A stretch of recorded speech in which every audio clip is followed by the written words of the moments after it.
All right. That was fantastic, Emily. I was going through the three-step process in my mind and I was like, "Ooh, what limiting belief do I want to practice this with?" So that was super fun.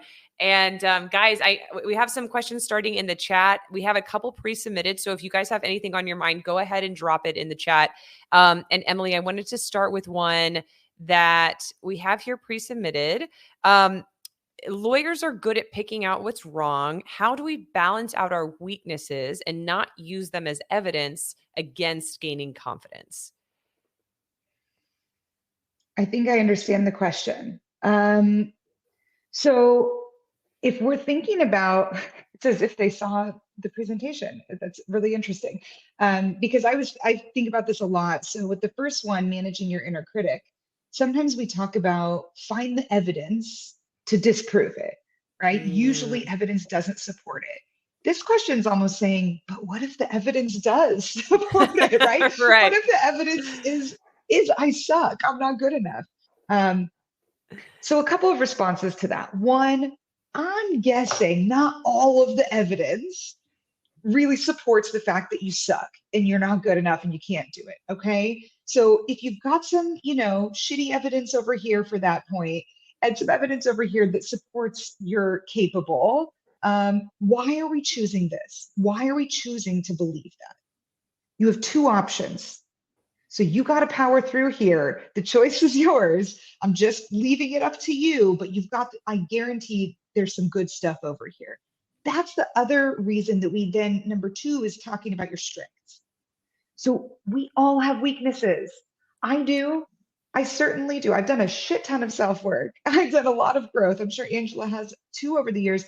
And I Mm-hmm. still have weaknesses and moments of weakness. The idea here is not to improve to perfection, and then you will never have these any challenges or moments of weakness. That's going to happen. The idea, though, is pausing and recalling those strengths that you do have that you can rely on.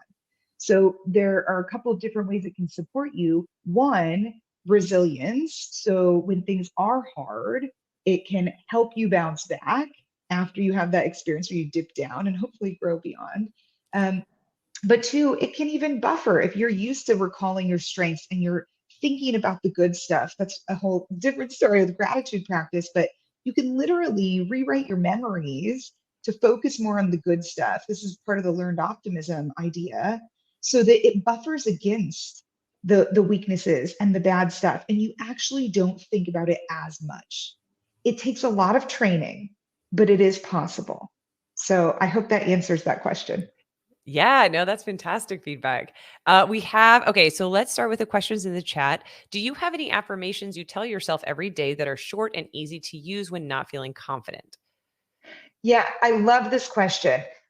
So I tend to take a purist coaching standpoint, and what I mean by that is I don't usually give advice. So just to be clear, what we're doing here, I'm providing you frameworks for you to work through on your own and come up with your own ideas. There's a really important reason that we do that as coaches. It's one, I don't know every aspect of your life. I don't know everything about you. You do. You're the expert in your life. And two, for you to have really good buy in and follow through, it's important that you come up with these ideas. So I would say the same thing about affirmations. They are personal. I don't hand out affirmations, they're personal. So to help guide you in developing your own affirmations, let's just go back to this framework from today. Super simple. We can totally use it. So, what's your primary inner critic messaging? For example, I'm not smart enough. It's some version of I'm not good enough, but I'm not smart enough. We'll say that. I want you to flip it. That's your affirmation that you can start using. I am smart enough. I belong here. Okay, that's one option. Another option is the strengths. Number two. So when that starts popping up, I'm not smart enough, or like you're saying, you want to do this on a daily basis, kind of a preventative measure, right? Or to remind yourself when the negative talk starts popping up, remind yourself of your strengths. Have a mini list. You can even keep it on your desk, keep it on your phone, and it'll become natural for you. Some people write this stuff on their mirror. But remind yourself of your strengths. I'm a good communicator. I'm social. Whatever it may be. I killed it in undergrad. So you can always rely on those. But those affirmations are personal. Awesome question. Oh, that's fantastic. Yeah, I've heard somebody say it too as like a wind wall, and I know that tends to happen, I guess, in the more professional atmosphere too. But to your point, it sounds like you could also physically have post-its that say like whether it's grades I've gotten in college or like job offers or internships or whatever it is, so you can visually see the strengths and the wins. That I mean, I love that. That sounds awesome. Very cool. Okay, so we have a comment here. I like the repetitive theme of decide what to do next. Just saying the words promotes an energy toward motion and action. Heck yes. Yeah, Okay. quick Yeah. note on that. I just want to say if you took anything away from today or ever from working with a coach, that is it. Like literally when you're like stuck in the muck and feeling down, just asking yourself, what can I do about it? What can I Mhm, do next? What are my options? What are my opportunities? I mhm. love how you put that, promoting energy towards motion and action. Yes. Awesome. Tasha asks, do you have any tips to deal with family members or friends in your life who are so pessimistic about your career? First, take a deep breath. That was my tip. Um, so this is an interesting one. I think it's important to do the energy work where you can compartmentalize, where you can, there's actually a concept called energy shielding. I don't know if you're familiar with it. You can Google it. You'll pull up some great resources where essentially it boils down to envisioning a white light around you to protect you when you know you're going into maybe a family dinner and they're all going to say, talk their shit, whatever it is. Very cool tool that I certainly could have used when I was starting out my professional career. So there are interesting tools out there like that. Big advocate of therapy when it gets clinical. And also, if you want to do the like psychoanalytical work with family dynamics, that is not my training by any means. So that's something else too in terms of resources. So use your resources. Please get resourceful. Don't try to just manage and do it all on your own and just power through and keep your head down. But at the end of the day, remembering that this is your choice, this is your life, and you get to continue making choices for yourself. So I acknowledge it is very challenging when you are around people who may be draining your energy. I know a lot of folks who recommend doing some sort of inventory once a year or so and thinking about the people who you're around. And obviously, we're not going to cut off most of our family members completely, but thinking about the conversations that you do have with them and that you don't have to. You have no obligation to talk to anybody about anything. So that again, you are always at choice in terms of the content of your conversation. So your relationships with some folks might shift over time, but that's a good thing if it's because you're being intentional, protecting your energy because you believe in yourself and they are dragging it down just a bit. Yeah. Oh, that's awesome. Awesome advice. Rachel says, yes, I love this too. When my kids were little and had a problem, I used to say, what are you going to do about that? To lead them toward problem solving. Got to bring that one back into my own process. Yeah, it's Awesome. easier to give advice, right, than to follow. Sometimes we need to follow our own advice. That's so true. Right. And you know what? I also want to say, Rachel, if anyone else has kids on this call, really, really great point about how much we can learn from children. Now, if you don't, you can still understand what I'm saying here. They are just innocent and curious and exploring and enjoying, and they're in the moment. So think about all of those like really fundamental human traits and kind of energetic states and emotions. Really, really good for you as a professional too. So getting curious, that's a big one. We tend to be very black and white thinking, especially as lawyers when we're arguing, we're literally trying to say, I win, you lose. Um, but in life and outside of the courtroom, that's not always how things work. And it's more beneficial to be curious, ask questions, get to know people for who they are, instead of making judgments. So I love this point about children where they come into this world non-judgmental, they kind of get stuff imposed upon them, and we mold into our typically judgmental young adult selves. But I think it's a great time in your life to pull back a little bit from that space and almost simplify in terms of your consciousness and taking a higher level approach. Amazing. Thanks, Emily. We have another question. Do you have any advice on how to manage your inner critic? I feel like those thoughts are so second nature to me, and I love the idea of choosing a more supportive message, but curious about how to really manage that inner critic in the moment or during those times of not feeling good enough. Yes. So this is where we get to the point where I have to admit that this was very superficial today, right? We're just scratching the surface, folks. Yeah. We don't have so much time together, and we literally could spend 12 weeks of one-on-one coaching together just on inner critic messaging. So I'm glad that you brought that up. I never want to imply that it's, boom, boom, and you're done, you're cured, go out there and save the world, with no fear. Um, the other important piece to remember here, this shit doesn't go away, okay? You are with your inner critic for the rest of your life. Leaders who are high up will tell you they have imposter syndrome. It's mind blowing. Like, how? It doesn't make any sense. They've earned the right to be there. It doesn't go away. So, we do want to use that word manage. It is important that we know how to manage it. I want to emphasize a couple of things here. One, when I was talking about detaching from it, that's a super important initial step. So when you're just playing here after today, when you're just noticing the messaging and you can label it, that's my inner critic, or give it a name. Some people call it the gremlin, whatever you want to call it. That process in itself is helpful because all of a sudden it's not you. Sometimes we believe it because it's the only message in our head and we absorb it and we're like, okay, this is, and we accept it as true.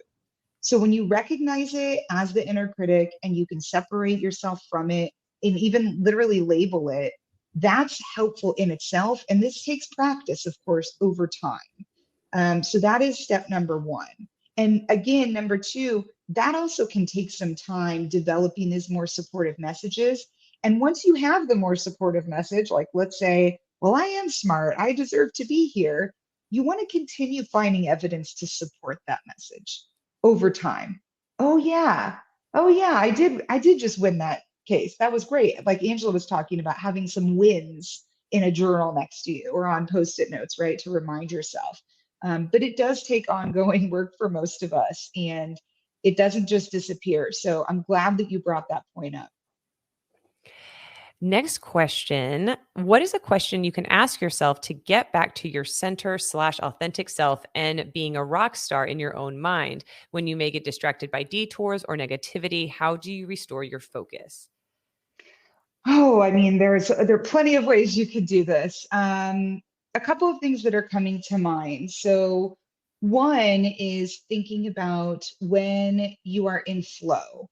And the concept of flow is you're enjoying what you're doing so much that time passes by and you don't even realize it. And getting technical here, but it requires an equal match of skill and challenge. So a lot of people, for example, with sports, my husband's obsessed with basketball. There's no life without basketball. He literally just had surgery on his neck that he probably didn't need because he wants to play basketball again. So for him, nothing is more important than basketball, and he's in it, and he's nothing could distract him when he's in the zone, when you're in the zone. So think about when you're in flow, and go do more of that. Okay. A lot of us, we get into law school, we keep our head down, we're in the books, right? And then we get into internships, and all we're doing is really working. People often say they Mm. even burn out sometimes in law school, when that used to be just a mid career thing. And they kind of lose themselves. So make sure that you recognize what brings you joy, what makes you feel full, and maintain that throughout law school. Super important to have those regular reminders. Um, Otherwise, tons of great coaching exercises we could do here that would take some time. But I will say most of my clients do some form of journaling. And I used to tell people I didn't do that. I really didn't. It felt like a hypocrite. And then I realized late at night when I'm sitting here for hours writing in a notebook, I'm like, oh, I think that's called journaling. So Yeah, that's awesome. yeah, just stream of consciousness and business planning, whatever, for whatever purpose. But I think that's a great way, though, to really think about who you are, to challenge these beliefs. This crap that pops up in your head, you're not good enough, we'll just stick with that. When you start writing about it, I'm guessing you're going to start challenging it on paper. And you're going to start writing about all the reasons it's not true and all of the good stuff you've got going for you. So I think writing something down, speaking it to someone else. Sometimes people say things to me and then they're like, oh God, that sounds really dumb now that I say it out loud. It sounds so ridiculous. It gives some more authority to it. And so if it doesn't sound so right, then you might be able to check yourself a little bit more when you've got someone holding you accountable. Amazing. We have another question. Emily, is there a similar approach with confidence in decision making? I'm a mom of a 1-year-old and go back and forth a lot about law school due to mom guilt and missing out. Oh, mom guilt. So there's a lot of good stuff I could say about decision making. What we're working on, though, this is a general framework you can apply to anything. So anytime you're doubting yourself, inner critic messaging, you're not good enough, lowest level of energy. I work with a framework of energy levels, level 1, low, low, low. Guilt, that's low level energy too. That's also level 1 energy. So you could certainly apply it here. So the thought, let's say, is I'm a shitty mom for going to law school. I'm missing out, right? Let's challenge that. How about the fact that you're going to law school, hopefully for yourself, to show your child that you do what you love, that you're doing something you believe in, maybe also providing for your family, which you may not be able to do the same way if you didn't go to law school. Now we start realizing, hold on, it's not so selfish, right? Checking that initial belief that's popping up from your inner critic, tapping into your strengths. What are you doing well when it comes to motherhood? Maybe even if you're exhausted, you come home from law school, and because you've been away from your child all day, you are so excited to see them.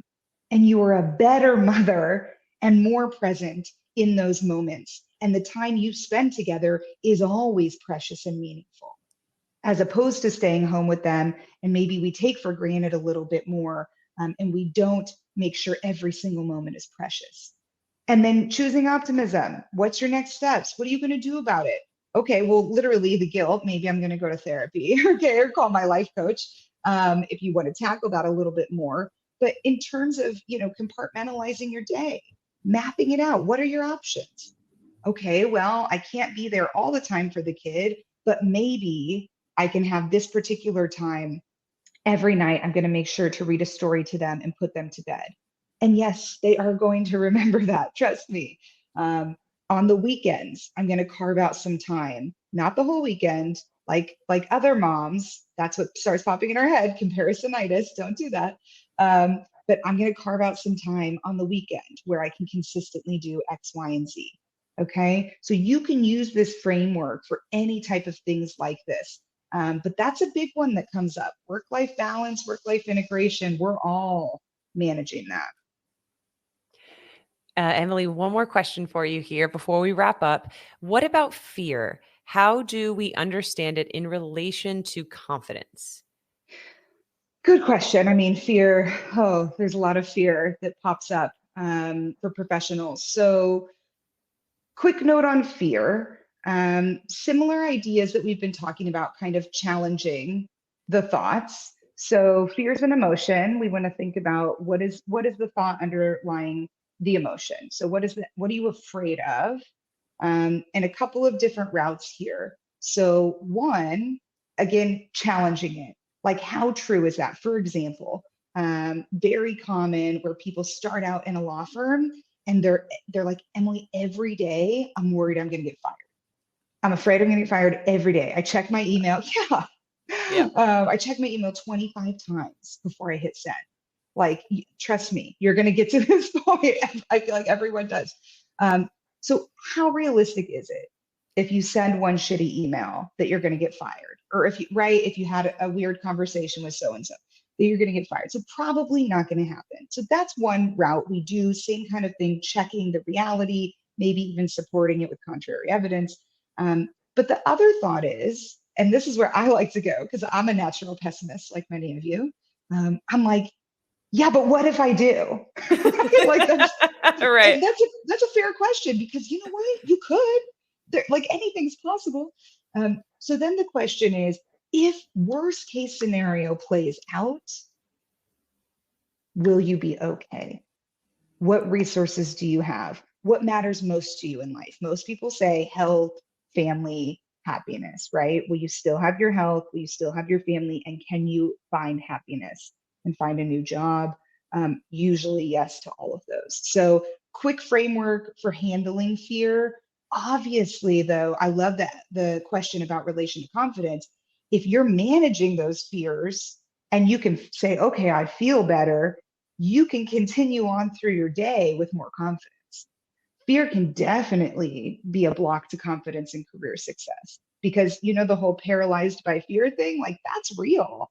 Again, low fear is level 1 energy, very low level. So when we're feeling energy that's that low, you don't do anything. You sit there worrying, right? Or you're really unproductive or really inefficient. So it's hard to feel confident in your abilities and your ability to move up in your job, your ability to be successful with your argument in class or your brief or whatever you're doing when you have those fears that are getting in the way and blocking that higher level creativity and productivity. Oh my God, I love it. Emily, thank you so much. You're getting some love in the chat. Thank you. That was very helpful. I need to remind myself I'm not my inner critic or my negative thoughts. Maintain your flow, joy, happiness, being in the zone, journaling and challenging. Thank you. Wow, thank you so much. Emily, this was wonderful. Thank you for being here, for My sticking around, pleasure. answering all of these questions. And this will be on replay, guys. So if you're watching it in the recording, definitely drop your comments below. So Emily, I appreciate it. And yeah, that was such a great way to end Wednesday afternoon. Awesome. Thank you all. I see inspiring. Yes. Go out and inspire yourself and inspire other people. Lots of people need you.